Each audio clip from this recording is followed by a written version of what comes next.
got a phone call, Andy's been shot. I got a phone call from the FBI. They said, well, we need to see you immediately, right away. Something bad happened. Shots rang out at this Little Rock shopping center shortly after 10 o'clock Monday morning. The victims, 2 U.S. Army soldiers standing outside this Army-Navy recruiting center. 23-year-old Private William Long of Conway was killed. 18-year-old Private Quentin Ezequiel seriously injured when police say a suspect in a black SUV drove by opening fire. We just could not believe it, that it was our son that did this. This is the story of 2 families from the American heartland, touched by tragedy. 2 families who suffered the pain and anguish of losing their sons. A story which resonates across America, where a growing social and cultural problem is mostly ignored by our leaders and civic institutions. As long as this country doesn't recognize what's going on, as long as they allow this stuff to go and turn a blind eye to it when it's just out there to see, I can't bury my son.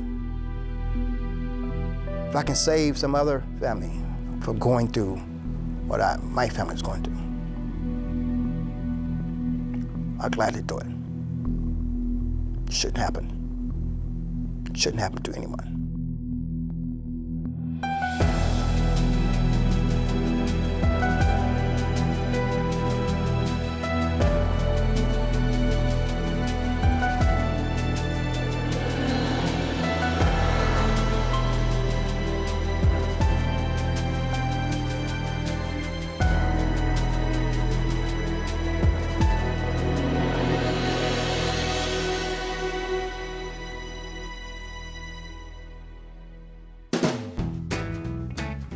Memphis, Tennessee.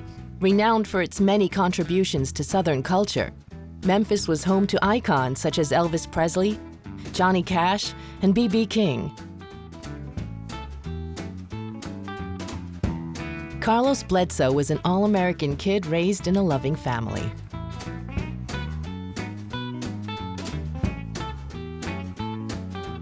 Melvin Bledsoe is a Memphis native who has owned the Blue City Tours Company for over 20 years. Carlos grew up basically in the business. He was like maybe 5 or 6 years old.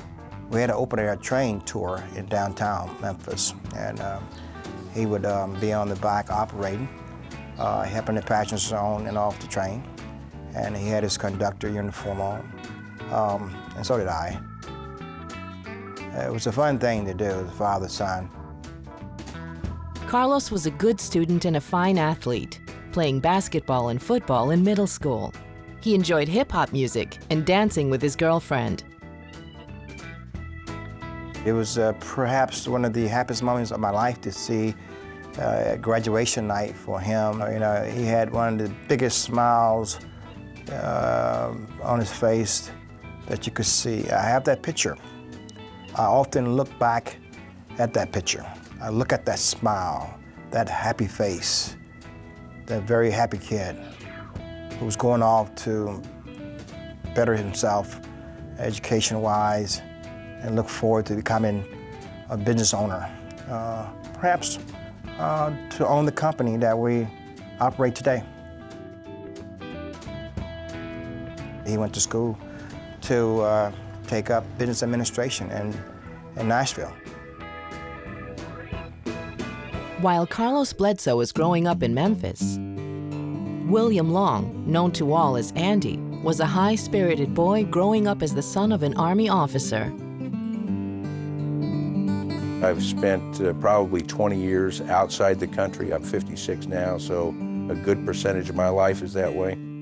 I grew up in Afghanistan. My sister married an Afghan.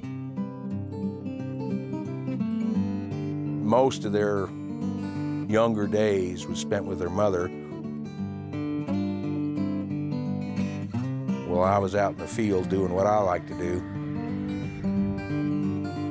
And I missed out on a lot with the kids, which is what, you know, if you're in the service, that's what happens.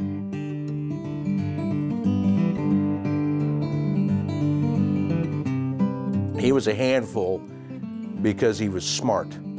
He was a very intelligent kid. He liked to read, Amelia Bedelia. That's what got him started. And once that he got those, he took off. Andy was, in dealing with people, he always took the underdog's position. He would take that person's side of things, even against his friends. And there were times that he got in a couple scrapes sometimes because he chose not to go along with the crowd.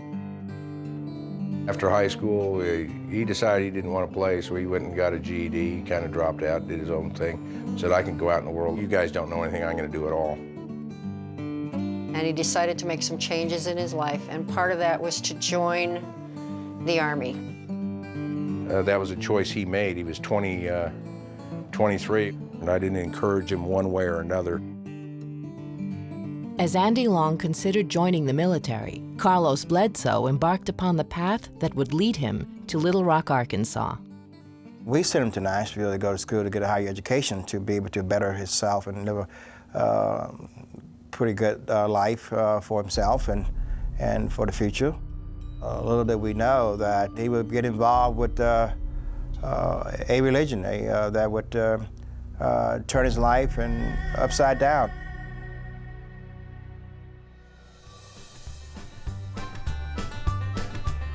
Traditionally considered the Athens of the South, Nashville is more popularly known as Music City, USA.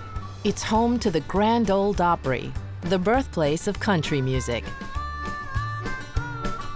But by the time Carlos arrived in Nashville in the fall of 2003, the city was changing.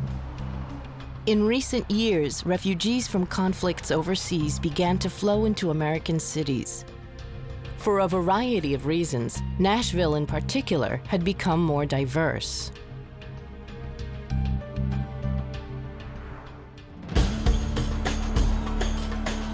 In 1992, America responded to civil war and violence in Somalia by sending its soldiers to help calm the situation. For many months now, the United States has been actively engaged in the massive international relief effort to ease Somalia's suffering.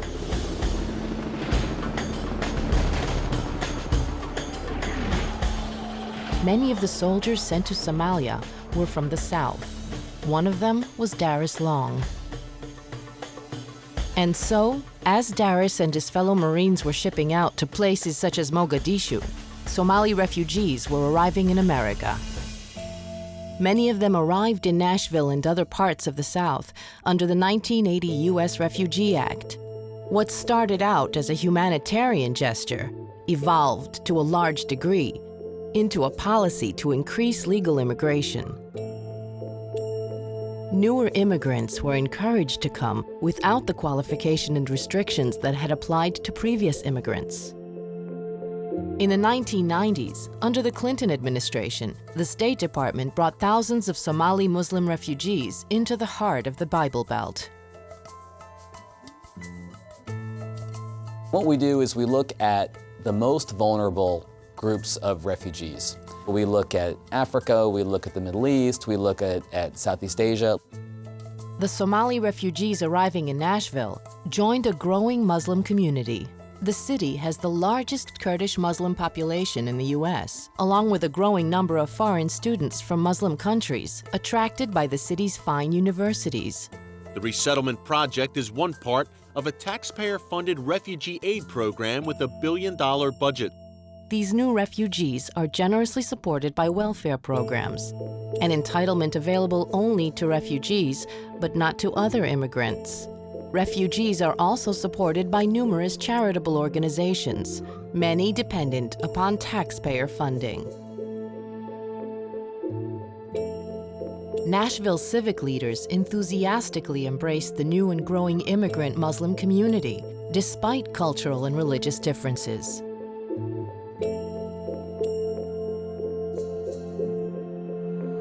The oldest and most well-known mosque in the city, the Islamic Center of Nashville, receives very positive coverage in the media and often hosts field trips from Nashville public schools, synagogues, and churches. When the Al Farouk Mosque, which serves the Nashville Somali community, was vandalized in 2010, many local leaders organized a public show of support. This, despite skepticism over the identity of the perpetrator, who was never found, and over the fact that the Crusader cross painted on the mosque is not something many American Christians would be familiar with. Well, dozens of people came together today to erase the vandalism at a local mosque. Those at the gathering said it sent a message about Nashville. We all hated what has happened. But look at the congregation now we are having here. People from different directions, people from different organizations. Judy Sachs came to the mosque from the Jewish Federation. For us, this is just an extension of our own feelings and our empathy with the Muslim community and what they're going through. Nashville's Muslim community, like American Muslims in general, are mostly moderate and peaceful members of society, despite a mostly radical leadership. However, as the Muslim community grew, there were cultural clashes and even incidents of violence. In 2004, an Iraqi immigrant was arrested for plotting a grenade and machine gun attack against 2 Nashville Jewish institutions.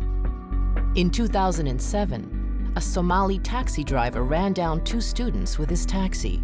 Police say that the cabbie intentionally ran one of them over. The cab driver set off an argument by saying Adolf Hitler was a good person. A former Nashville student from Saudi Arabia was arrested for attempting to make a bomb and use it in a terrorist attack on U.S. soil. Counterterrorism experts raise concerns regarding the State Department's privileged visa program for clergy, which admits imams who promote an extreme version of Islam. This has led to growing hostility for some Muslims towards integration and American values. The Somali Al Farouk Mosque in Nashville, for example, warned Muslims about integrating into American infidel society. From its website, the permissiveness of the Western society is having devastating impact on the Nashville Somalis' Islamic identity. Their morals are being gradually attacked. Needy families are falling in the hands of the churches. Some have already fallen prey to the blind imitation of kufur or infidel system. Islamic extremists were becoming more active in Nashville, expanding their reach to Tennessee State University and other campuses just as Carlos was beginning his studies. I think after his sophomore year, we noticed that he talked about wanting to become Islam. We watched very closely as there was changing, gradually changing all the time of his behavior and his devotedness toward the newfound religion. By the time Carlos came to TSU, an Islamic organization called Olive Tree Education Foundation was offering classes on Islam on the TSU campus. According to its website, from 1999 to 2004, Olive Tree provided over 400 hours of instruction to hundreds of students. If we believe in this God called Allah, He tells us what to do. This is the very important aspect of Islam. He tells us what to do. Sudi Jasser is a former naval officer and practicing cardiologist. A son of Syrian immigrants, he is one of America's top moderate Muslim leaders. In university settings, even though they're secular, they've been influenced by Islamist financing. They've been influenced by Islamist groups within their universities. Olive Tree was founded by Awad bin Hazm, a Kenyan immigrant and the vice president at the Islamic Center of Nashville, the city's oldest mosque. Olive Tree promotes itself as a peaceful outreach group which preaches a moderate version of Islam. However, at one time, its website had promoted the teachings of the Al-Qaeda terrorist leader Anwar al-Awlaki, the son of a Yemeni immigrant to the U.S. On November 5, 2009, U.S. Army Major Nidal Malik Hassan, son of a Palestinian immigrant, murdered 12 of his fellow soldiers and a civilian at Fort Hood, Texas. Hassan, who identified himself first as a Muslim, not as an American, was a follower of Imam Awlaki. أنا أتشرف بذلك أتشرف أن يكون أمثال نضال حسن من طلابي. ما قام به هو عمل بطولي، عملية رائعة. On Christmas Day 2009, Umar Farouk, a Nigerian national, attempted to detonate a bomb hidden in his underwear on an international flight to Detroit. He was sent by Alaki. بالنسبة للأخ عمر الفاروق هو من طلابي كذلك، وأيضا أتشرف أن يكون من أمثال عمر. Olive Tree featured Alaki's writings on its website, despite Homeland Security officials calling him the most significant threat to America. Alaki was killed by a U.S. drone attack on September 30th, 2011. Olive Tree's president, Awad bin Hazim, is also the Muslim chaplain at Vanderbilt University. He has delivered many sermons on Islam at various Nashville colleges. Some of these sermons have raised concerns. The Sharia is a complete way of life of Muslims. Allah is the one who commands me and tells me what to do. This requires removing from ourselves any personal opinions. One must always remember Islam is not about personal opinions. And Allah cautioned us in the Quran about an Islamic society where people follow their own version of Islam, contrary to what Allah subhanahu wa ta'ala has revealed and prescribed. And then they label it as progressive Islam. The idea that you can separate Islam to become an individual experience to everyone, that Islam is a private matter and that it cannot be a state matter and a community matter. That is not the teachings of Islam. He had a dog once, but he was told by some people in the religion, the new religion, Islam, that a dog was a symbol of idol and something that you could pay more attention to than Allah. So he took the dog and away in the wilderness somewhere in Nashville. Then we knew something was going wrong here, because for all of his life he had a dog, and he don't care about the dog anymore, because someone told him that it's not good to have animals to worship.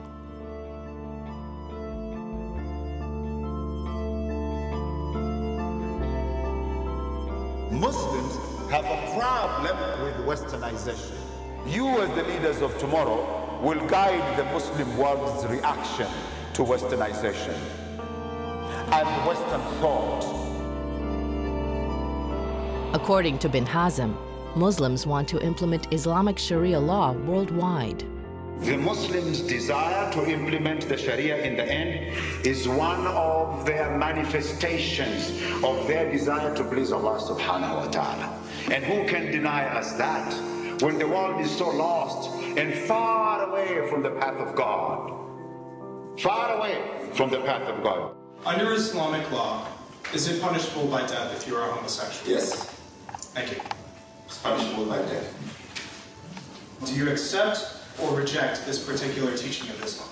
I don't have a choice as a Muslim to accept or reject teachings. I go with what Islam teaches.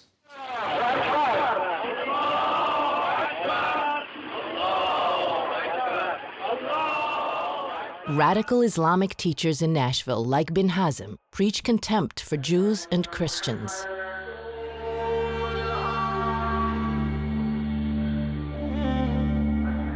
Orthodox Islam teaches that Islam preceded Judaism and Christianity, and that Abraham, Moses, and Jesus were actually Muslims. They further claim that Jews and Christians must have corrupted their holy texts in order to deny that the early Hebrew prophets and Jesus were actually Muslims. When Muslims say they believe in the Injil, the Gospel, and they believe in the Torah, and they believe in the Psalms, they qualify. They believe that there has been a change in the text of the Torah and the Gospel. Therefore, originality was lost. Authenticity was lost.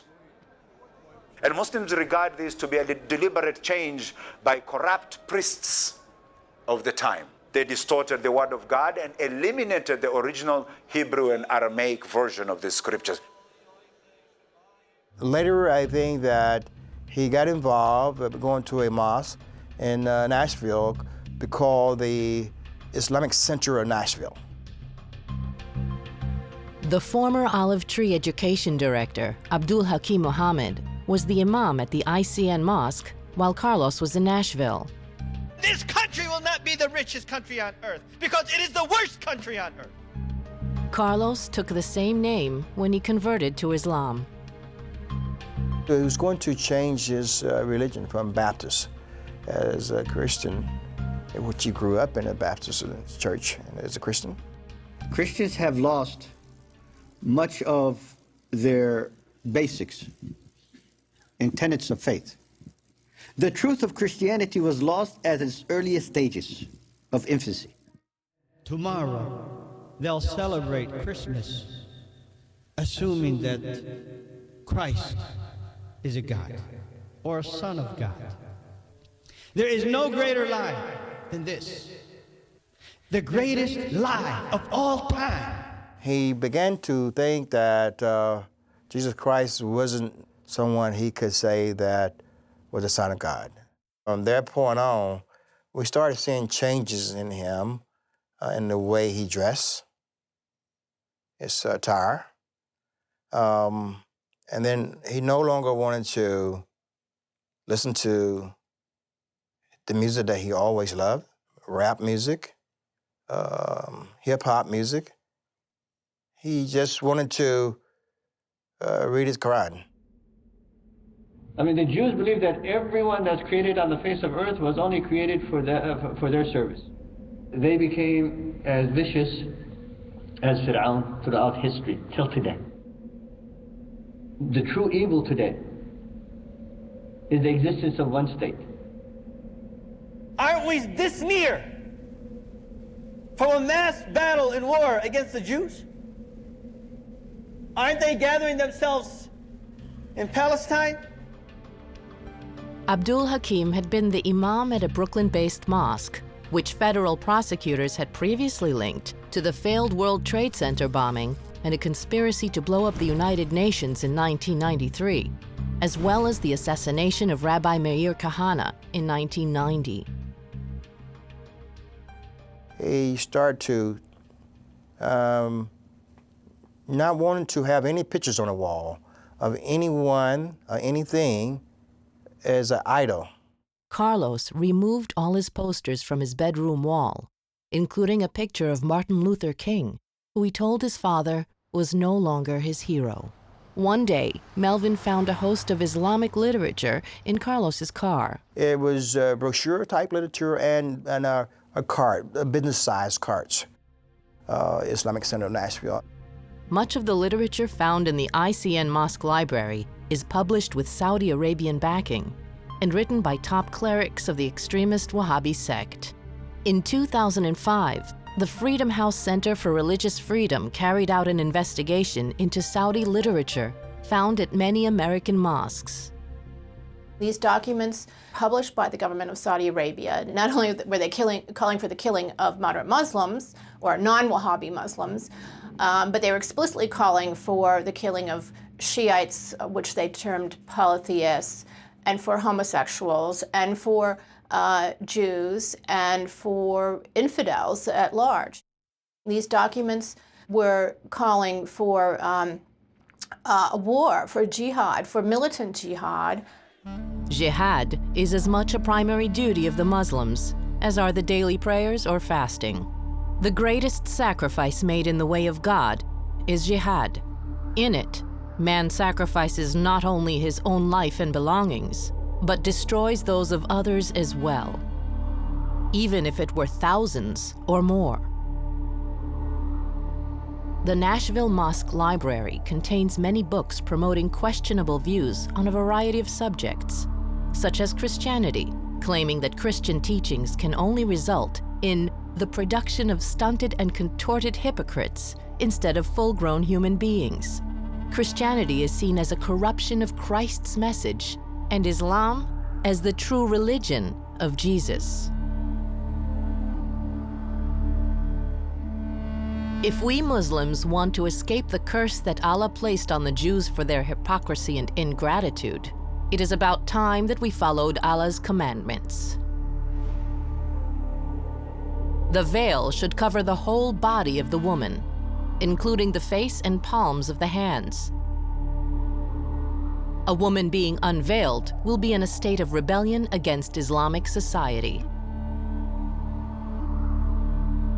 In addition to hateful literature held in the library, Bin Hazm and his associates have made some bizarre claims, telling Vanderbilt students that Muslims discovered America.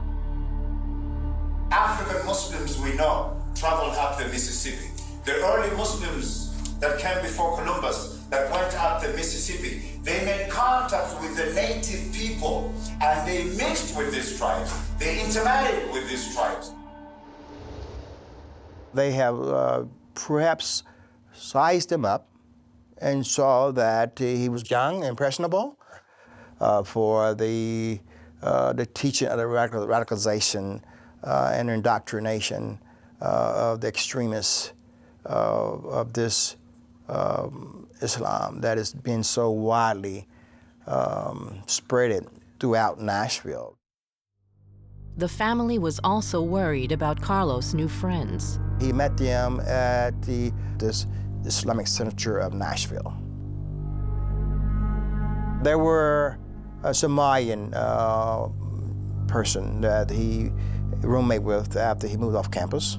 Every time we would come around, there was other roommates that would never show their face when we were there. It was very strangely that he come to us, he said to us, I'm going to be going to Yemen. I'm going to teach English. I'm going to stay for 1 year. Then I will return to America.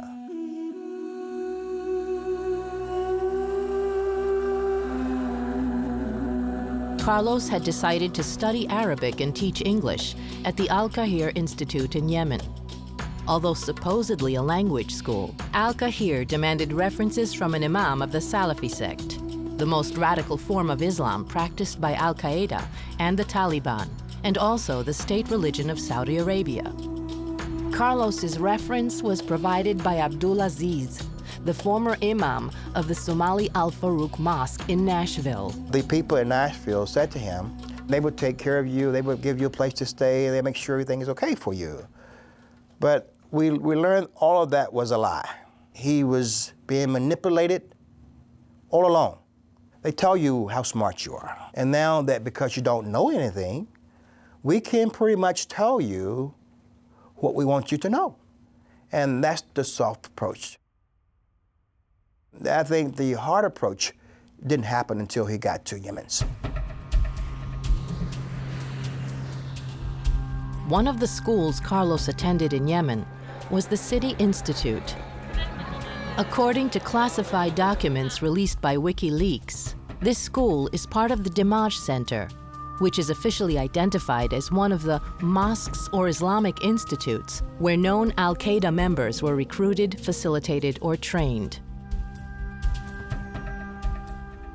I've learned that he's been deprived of sleep while he was in Yemen, that 23 hours a day in some camp way up in the mountains, rugged mountains in Yemen, and they brainwash him. They manipulate him, they change their thoughts and their behavior. He had nowhere to go, nowhere to hide, no one to help him, nothing to do but what they tell him. 14 months after arriving in Yemen, Carlos was arrested for overstaying his tourist visa. Yemeni authorities allegedly seized a cell phone with contact numbers of terrorist fugitives and a fake Somali passport. They also found a flash drive containing literature identified as bomb-making manuals and terrorist instruction. While in Yemen, he was interviewed by a FBI special agent, and coincidentally, he was from Nashville.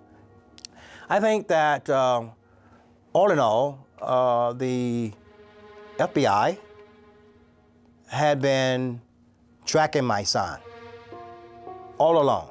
They knew of his visiting of the Islamic Center of Nashville. After his arrest, Carlos was transferred to a Yemeni political jail where Al-Qaeda and other terrorists were held. After 4 months in jail, he was finally released in January 2009. Truly, after he was released to come back to America, he was told to do something, that he must do something for Allah. Soon after returning to Memphis, Carlos moved 150 miles west to Little Rock to expand the family business.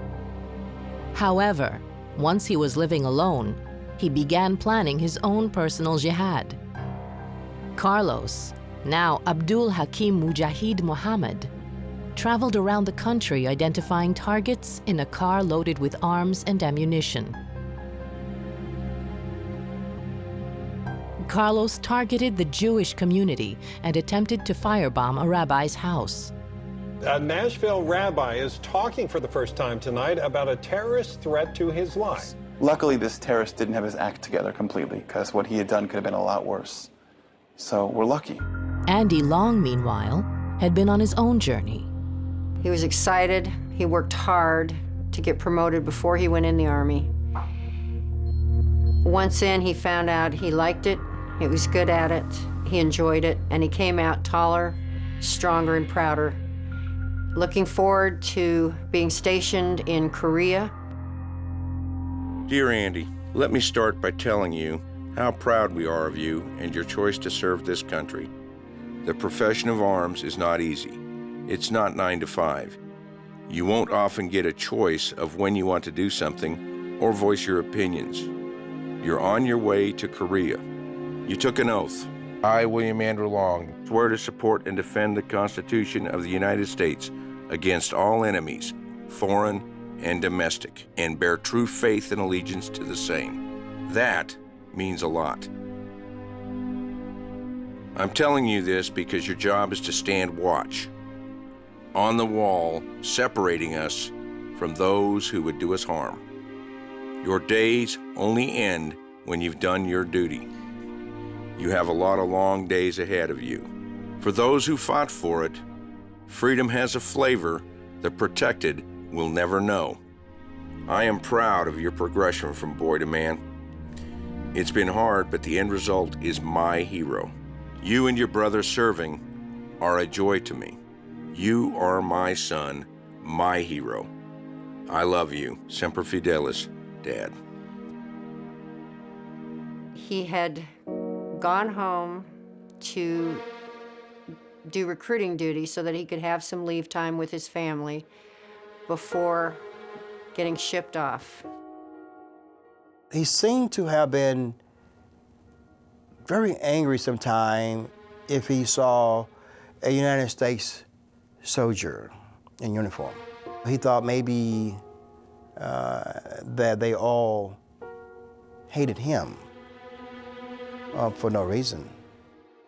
My wife had driven Andy to the recruiter station that day, and she was out in the parking lot in a car reading her Bible, and she had seen Andy come out of the recruiting station, and she was going to get out of the car and go over and speak to him, but she saw someone was with him, so she decided not to do that. I hear about 6, 7 loud bangs. I come running across the street, and there's a white male and a black male, and they both are in Army fatigues. And they're both shot real bad.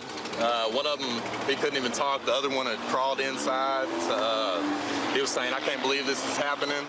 A guy opened fire. He killed one soldier, hurt another. Just this morning, this suspect, you see him there, went before a judge. He was born Carlos Bledsoe, but converted to Islam and changed his name to Abdul Hakim Muhammad. The FBI uncovered maps to Jewish organizations, a child care center, a Baptist church, a post office, and more Army recruiting centers in New York and Philadelphia. That morning, he didn't show up for work, and we was like very concerned. We could not reach him.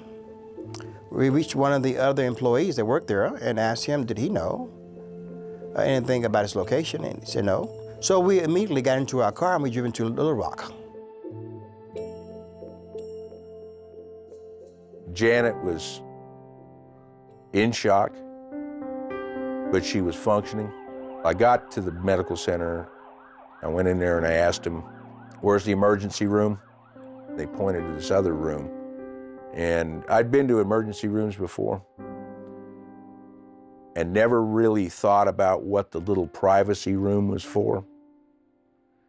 And they took me into the privacy room. They told me Andy had passed away. By the time I got to the Little Rock FBI station, my wife and I both was distraught. Our son had been involved in a shooting, and someone was dead. My heart fell out of my chest. We just could not believe it, that it was our son.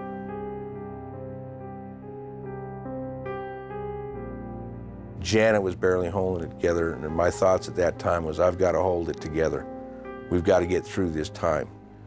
And a lot of that training that you have of 27 years in the Marine Corps, it was the training that kicked in. We had something to do. We had a mission to complete. I had to get through that. As we got towards the funeral, I had to pull over. I sat there in that car and cried for about a good 20, 30 minutes. Mr. Speaker, the American soldier does not fight because he hates what's in front of him. He fights because he loves what is behind him. Private Long's so-called crime was his commitment to defend the innocent against those who would cause them and all of us harm. That commitment is the price required oftentimes to maintain our freedom. That commitment was carried deeply in the heart of Private William Long. He displayed it bravely by wearing the uniform of the United States Armed Service and dying in it for all of us. That commitment will forever be the legacy of his life here on this earth.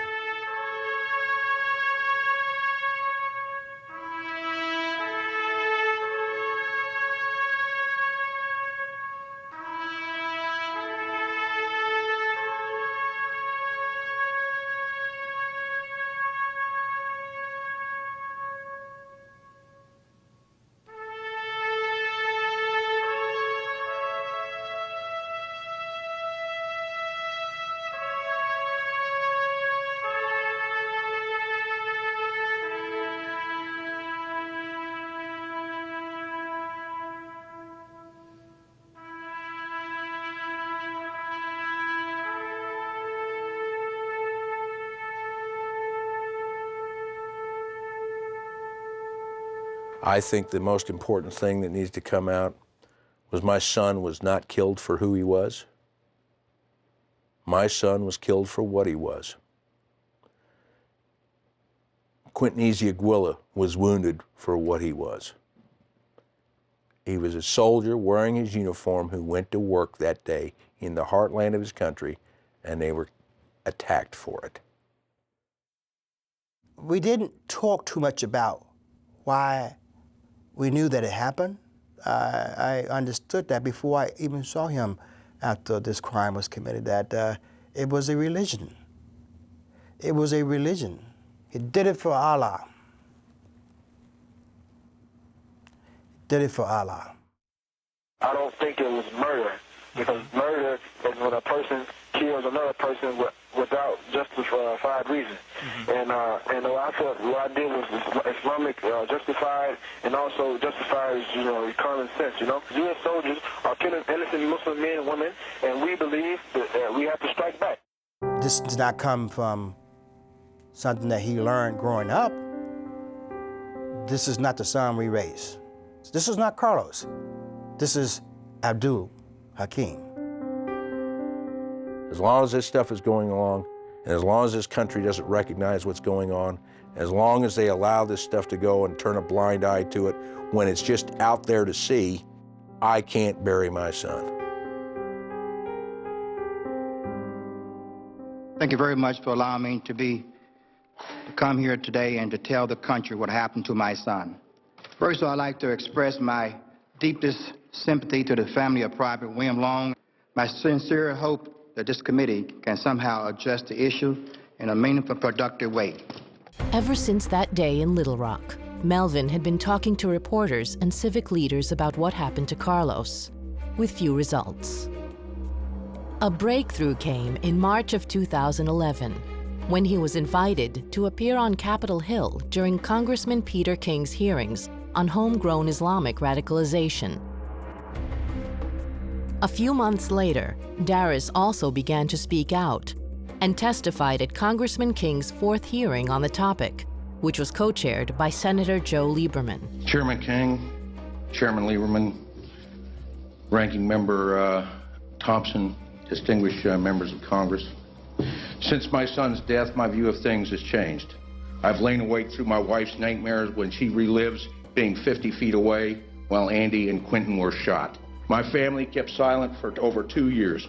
We will not be silent again. We're speaking not out of hate, but because our country needs to hear the truth.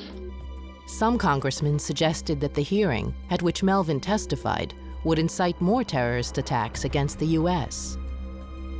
This hearing today is playing into Al-Qaeda. Some even dismissed Melvin's and others' testimony. While I appreciate the anecdotes of those who have spoken, I don't think that they are necessarily very enlightening. While I think these anecdotes are interesting, I don't believe these are experts. What you both have gone through is interesting, the word you'd use to describe it? No, I think I would use it to describe it as a tragedy. We're worried about stepping on our toes, and they're talking about stamping us out. You've got Congress against each other with these hearings, where one side is saying, yeah, we need to look into it. The other side is saying, no, you don't need to look into it. And people are dying. They're bleeding. Fighting terrorism should not be a partisan issue. The hearings were attacked in the media and the Obama administration. Eugene Robinson from the Washington Post accused Congressman King of threatening the religious freedom of all Muslims. Well, Congressman, I think, frankly, that people are upset because the Constitution guarantees freedom of religion. And that is absolute nonsense. That is that type of hysterical reaction and misstatement of the facts which is causing the reaction. These hearings are absolutely essential. I am facing reality. My critics are not. They want to get tied up in some world of political correctness. Islam is many things.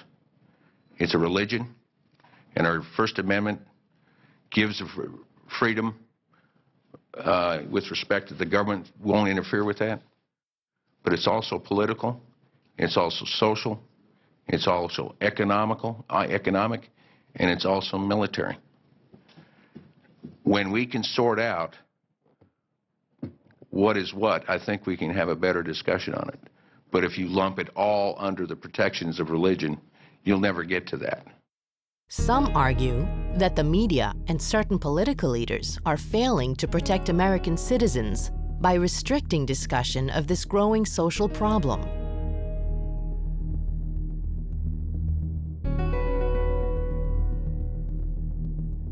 If they don't take those ideas on, you can't reform them and you can't expose what the root causes of radicalization.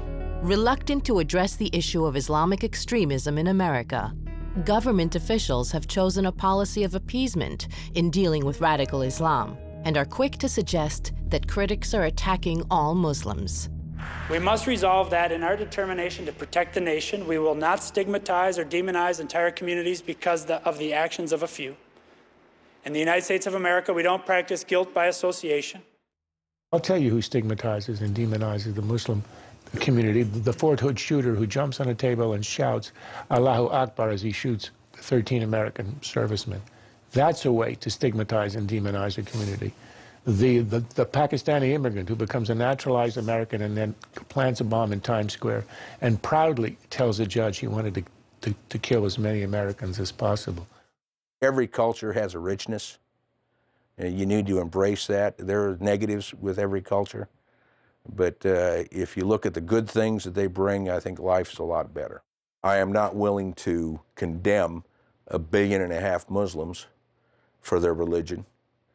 I am willing to condemn every one of them that pick up a bomb, a rifle, and whatever, and kill for that religion. Islamist organizations claim that those who expose Islamic extremists are inciting hatred against all Muslims. What we see in this nation is Islamophobia rising. Last year, there was a tremendous amount of negative press about the Muslim community, and that was beginning to turn into violence against Muslims. FBI hate crime statistics for the years since the 9/11 attacks show that hate crimes against Muslims have actually decreased since 2001. The data also show that hate crimes against Jews happen much more often than hate crimes against Muslims. While the politicians and media argued about Islamic radicalization, Daris's efforts to have his son's death recognized as an act of terrorism were ignored. The Department of Justice decided that the killing of Private Andrew Long was not an act of terrorism and not even a federal crime. Everything I've heard in the news media discounts that he's a Muslim, a radical Muslim, not that he's a Muslim, but a radical Muslim, discounts the fact that he spent 16 months in Yemen, 4 months prior to killing my son, and the fact that he tried killing a rabbi in Nashville, and the fact that he had planned a jihad all the way to Washington, D.C. The American government should give my son the Purple Heart because he is war dead. They said it was an act of terrorism. Then they changed their mind. Then they said it was not. Now they want to treat it like a street crime. According to the Army statement, although the shootings of Privates Long and Ezeaguala were tragic and reprehensible, there remains insufficient evidence to demonstrate the two soldiers' entitlement to award the Purple Heart. It took me 2 years to get these back. These are my son's dog tags. He wore these when he took 4 rounds of 7.62 ammo from about 3 feet. On it, there's the warrior ethos. The line of it is, "I will never leave a fallen comrade." Well, the Army left him.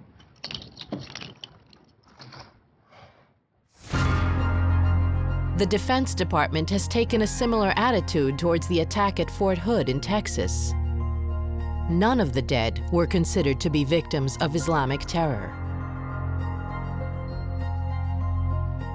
How come the only 2 instances of terror since 9/11 in this country, the only 2 times people are killed, neither one of those are in federal court? Fort Hood is being handled as simple murder by the Army. The enemy is the ideology, the political ideology of violent Islamist extremism. The Department of Defense is still not prepared to call the enemy what it is. Secretary Stockton, are we at war with violent Islamist extremism? No, sir. We are at war with al-Qaeda, its Okay, I affiliates understand and that. adherents. My question is violent Islamist extremism at war with us? No, sir. We are being attacked by al-Qaeda and its allies. Is al-Qaeda, can it be described as being an exponent of violent Islamist extremism? The al-Qaeda are murderers with an ideological agenda. That wasn't my question. My question was, is al-Qaeda acting out violent Islamist extremism? Al-Qaeda is a violent organization dedicated to overthrowing the values that we intend to advance. Yes or no? Can I hear the question again? I'll make it as clear as I can. We are not at war with Islam. I didn't ask and that. It is I did not ask that, sir. I asked whether we're at war with violent Islamist extremism. That's my question. No, we're at war with al-Qaeda and its affiliates. Al-Qaeda, how does al-Qaeda define itself? Are they dedicated to violent Islamist extremism? Al-Qaeda would love to convince Muslims around the world that the United States is at war with Islam. That's a prime propaganda tool, and I'm not going to aid and abet that effort to advance their propaganda goals. Is there a difference between Islam and violent Islamist extremism? Sir, with great respect, I don't believe it's helpful to frame our adversary as Islamic with any set of qualifiers that we might add, because we are not at war with Islam. I understand that. I never said we were at war with Islam. One of the questions we're trying to deal with is the radicalization of Islam. You couldn't get the Secretary of Homeland Security to speak the word terror for the first 2.5 years she was in office. You got the Attorney General of the United States that doesn't even think that the word terror is in the dictionary. In the case of all 3 attempts in the last year, the terrorist attempts, one of which was successful, those individuals have had ties to radical Islam. Do you feel that these individuals might have been incited to take the actions that they did because of radical Islam? Because of? Radical Islam. There are a variety of reasons why I think people have taken these actions. It's hard. One, I think you have to look at each individual case. I mean, we're in the process now of talking to Mr. Shahzad to try to understand what it is that drove him to take the action he took. But radical Islam could have been one of the reasons? There are a variety of reasons why people... But was radical Islam one of them? There are a variety of reasons why people do these things. Some of them are potentially religious-based. Okay, but are you uncomfortable attributing any of their actions to radical Islam? It sounds like No, I don't want to say anything negative about a religion. What I did was Islamic justified and also justifies, common sense, U.S. soldiers are killing innocent Muslim men and women, and we believe that we have to strike back. I mean, the first thing, 15 minutes out of the mouth, after the shooting, out of the mouth of spokesman for Homeland Security, this isn't a terrorist thing. 15 minutes after the thing at Fort Hood, this isn't a terrorist thing. 15 minutes after the Matalib thing, this isn't a terrorist thing. At the urging of Muslim leaders in the Middle East and America, federal government officials under both the Bush and Obama administrations have adopted a politically correct terminology to accommodate Muslim sensitivities. So I have known Islam on 3 continents before coming to the region where it was first revealed. That experience guides my conviction that partnership between America and Islam must be based on what Islam is, not what it isn't. And I consider it part of my responsibility as President of the United States to fight against negative stereotypes of Islam wherever they appear.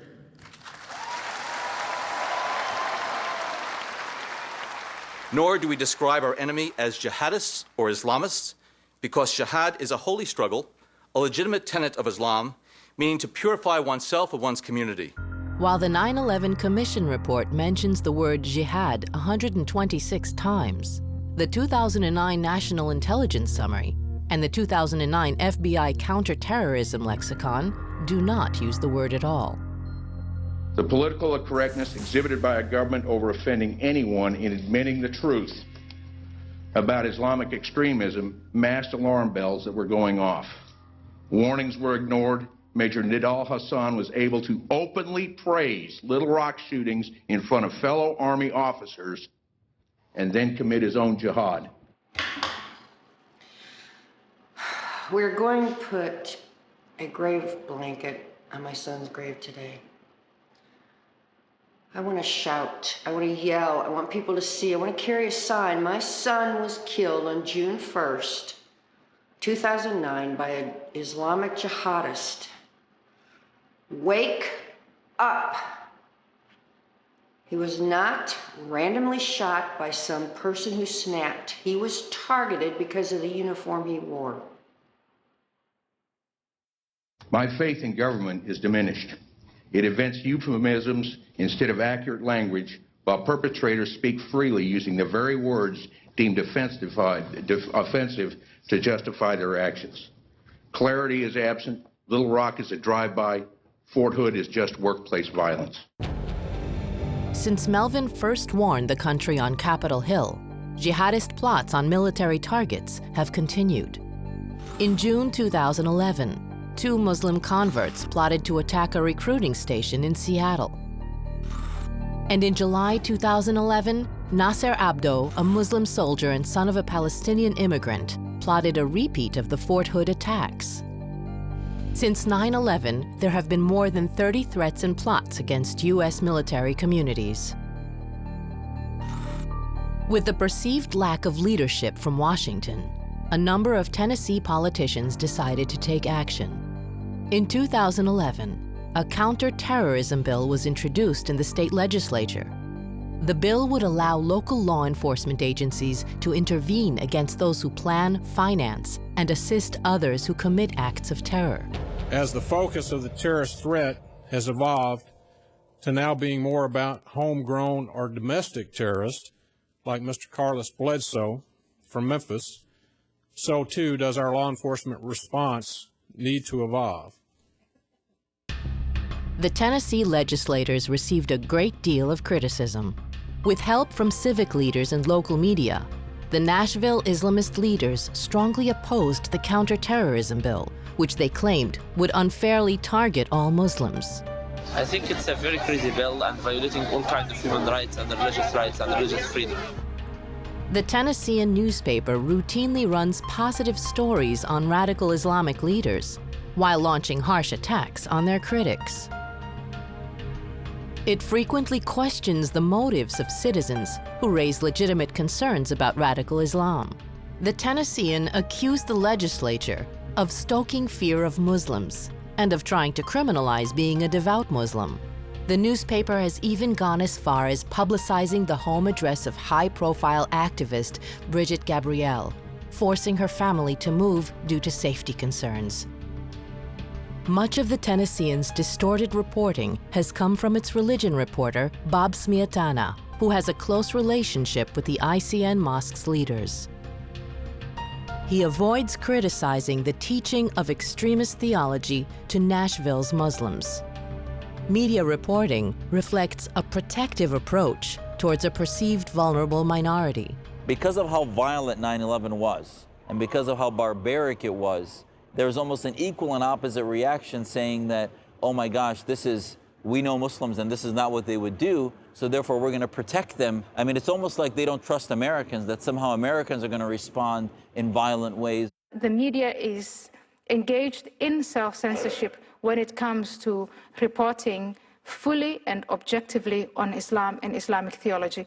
People like me who question the faith and the theology and the linkage between the conviction of the perpetrator and his act are labeled extremists, radicals, far-right, Islamophobes, xenophobes, etc. They're not looking upon it as also as a religion that needs the same critique as the mainstream media does for majority religions like Christianity. There's a thing called honesty. Edward R. Murrow is not in the media anymore. The Nashville media were not the only ones to support the mosque. Carlos Bledsoe targeted the Jewish community. He bombed a rabbi's house in Nashville and stated that he did so for Islam. The two leading Nashville mosques have been promoting hatred of Jews and Christians. Despite this, several prominent Jewish and Christian leaders joined these extremists to oppose the counterterrorism bill in a press conference broadcast by the local Somali channel. As I listened to my colleagues, I was reminded of what their situation was over 70 years ago. These were affluent, secular Jewish folks in Germany, living in what they thought was a free and democratic society.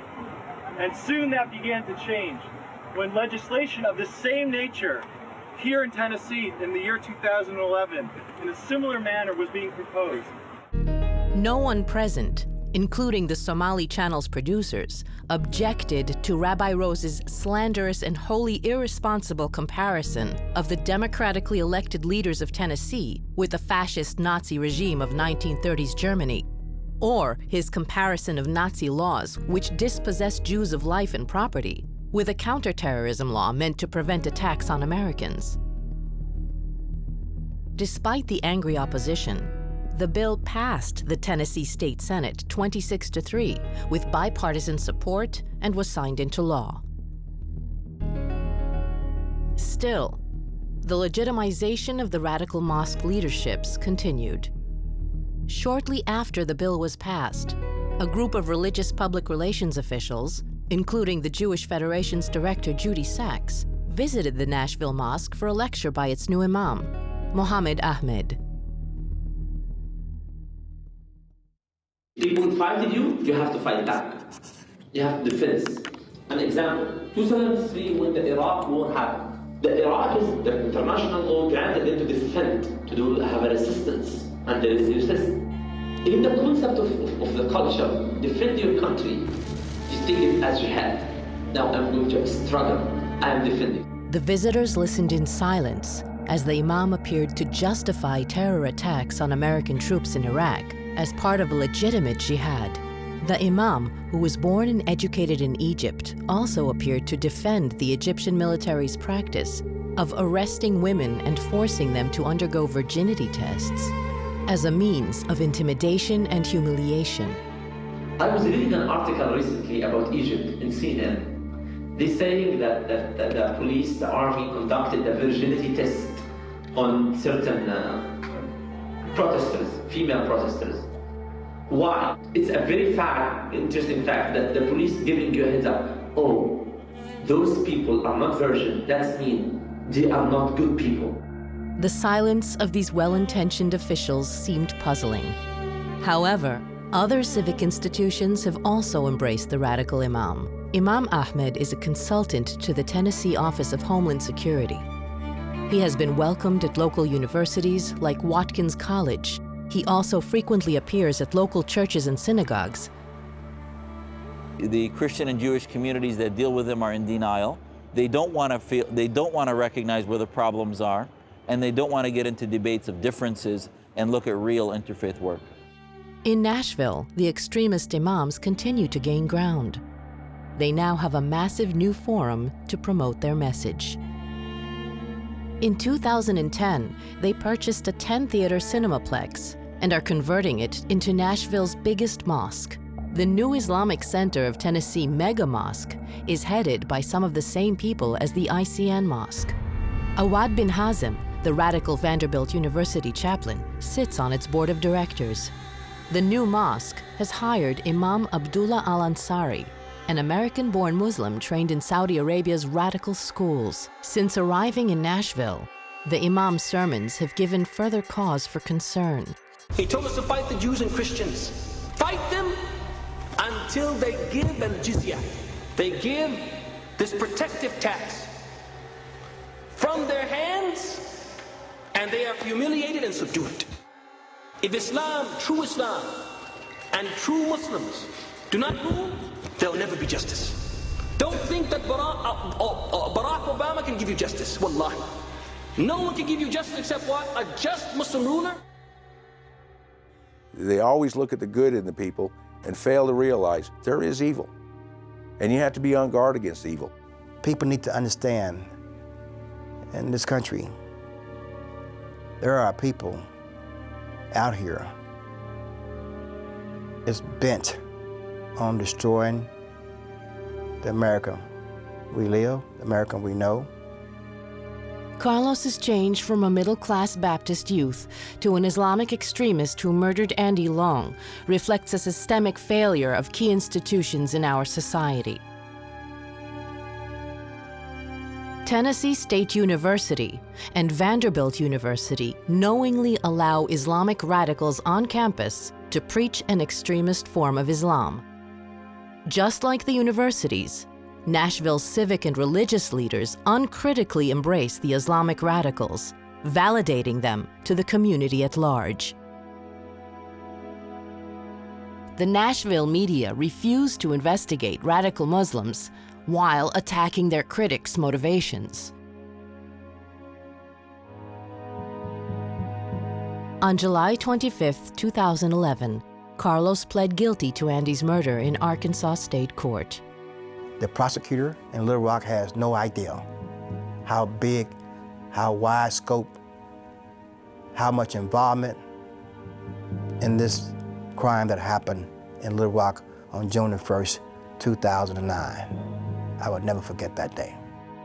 Following his arrest, Carlos sent a letter to the judge confessing to being a member of Al-Qaeda, killing Andy Long, shooting up the house of a rabbi in Little Rock, firebombing a Nashville rabbi's house, intending to shoot, kill, and maim military personnel in Maryland, Kentucky, and Washington, D.C., and planning to kill several members of Jewish organizations in Georgia and Pennsylvania. He asked that he be given the death penalty.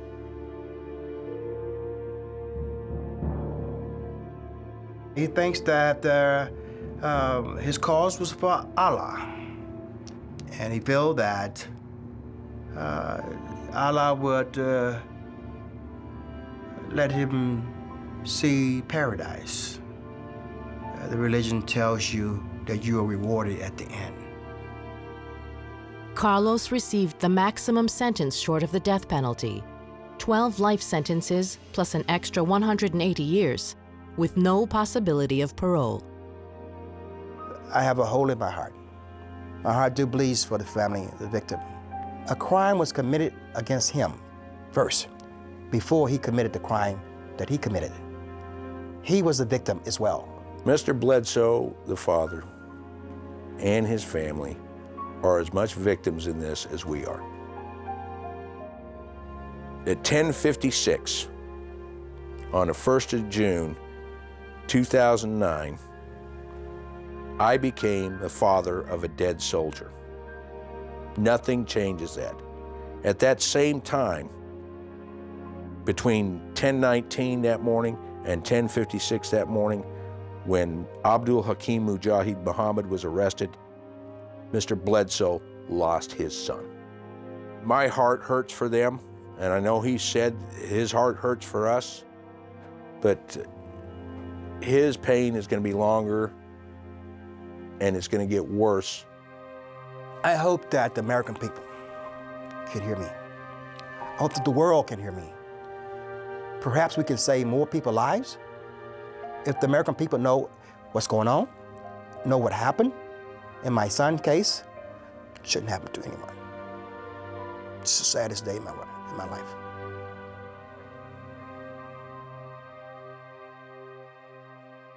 He was gunned down in front of the recruiting office in Little Rock, Arkansas on June 1st, 2009.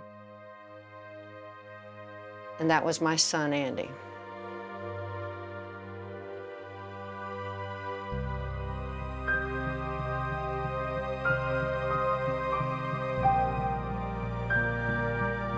I want to be able to say this to the American people and to the world. It happened to my son today. Tomorrow, your son.